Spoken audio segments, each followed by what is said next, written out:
Revue de presse pour refermer cette édition à lire à la une des quotidiens la crise politique au Mali et l'investiture de Roch Marc Christian Kaboré, candidat du MPP à la présidentielle du 22 novembre prochain. Lecture croisée des journaux avec Sekou Zongo. À la une des parutions du jour, un sujet fait son dictat. Lequel sujet?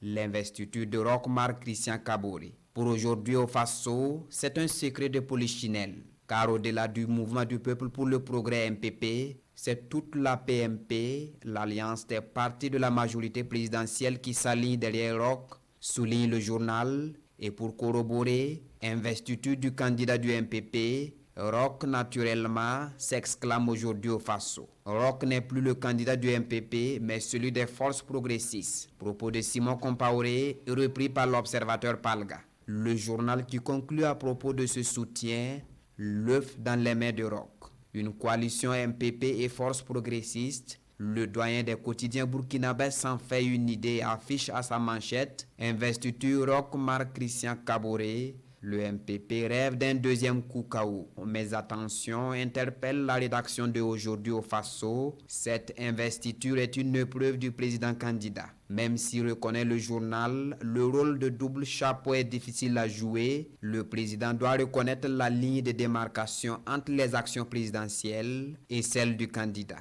Et puis, crise politique au Mali, l'issue de cet épisode reste une interrogation. Ces 10, 11 et 12 juillet 2020, s'est jouée une géopolitique au Mali, lâche l'éditorialiste de Aujourd'hui au Faso. Au regard de l'évolution de la situation, Aujourd'hui au Faso est en droit de penser que les leaders de ce mouvement contre IBK voudraient d'une résolution avec tous les Maliens et la communauté internationale.